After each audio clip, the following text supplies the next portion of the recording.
Hi, I'm Lucine from Counterpart Armenia.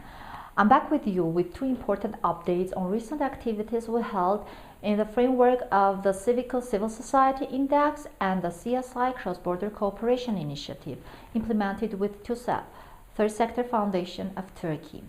First, Counterpart welcomed its partners from Turkey in the second step of the cross-border initiative. After initial working visit by Counterpart to Istanbul in February, representatives from Turkish civil society came to Yerevan to take part in a joint workshop with Armenian civil society groups and our National Advisory Committee. This workshop provided an opportunity for Armenian and Turkish civil society representatives to engage in dialogue, compare the two countries' civil society index findings, discuss similarities and differences, and discover areas to learn from one another and to cooperate. At the workshop, comparative presentation of the research findings in Turkey and Armenia were first presented to Armenian AC members, civil society and international organization representatives.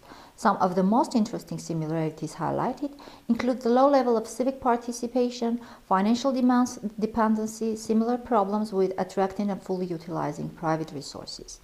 The next day, our Turkish colleagues were invited to take part in the Civil Society Index National Workshop, the second important event held by Counterpart. During the day, the Turkish delegation had the opportunity to meet with civil society representatives from Armenia's women's rights, human rights, and environmental organizations. The Turkish and Armenian participants shared experiences and the greatest challenges facing them collectively. This was a solid step for more cooperation to come. The Civil Society Index National Workshop was meanwhile constructed to bring together a broad range of civil society actors as well as partners from government, business community, media, academia, and donor community to discuss the CSI findings in Armenia, as well as to identify strengths and weaknesses of civil society and plan appropriate initiatives. It's unique in that it aims to create a common understanding of a current state of civil society in a country, as well as to come up with concrete action plans for civil society strengthening initiatives. We were happy to welcome the Deputy Minister of Health, Tatul Hakobian, and the USAID Deputy Mission Director, John Seong, who delivered opening remarks. The participants were also welcomed by Civicus Secretary General Ingrid Srinath via video.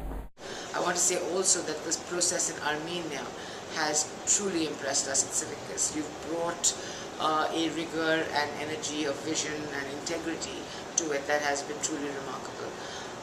We are looking forward really to seeing not just the immediate outcomes of this report, but the wider use of the report as a tool. Participants then broke into 5 working groups organized around the 5 dimensions in the CSI. These working groups first reviewed and discussed the research findings and then carried out an analysis of the strengths, weaknesses, opportunities and threats to civil society in Armenia. True to form, many lively debates were held throughout the 5 group sessions with active involvement from the participants. The groups were then tasked with exploring the implications of the research for civil society and were asked to come up with priority action plans. The main priorities identified were the need to strengthen the institutional capacity of CSOs, solidify the legitimacy of CSOs, and to create consultancy mechanisms to fund organizations and CSOs. Specific task force then met to design concrete action plans to address these priorities. The actions identified include promoting civic education, fostering closer cooperation with all stakeholders, and networking and coalition building. Counterpart is now excited to be taking the lead in creating a platform for turning these plans into action. Further meetings with participants will allow to develop the final action plans, and with Counterpart's help, the task forces will then be able to put them into action.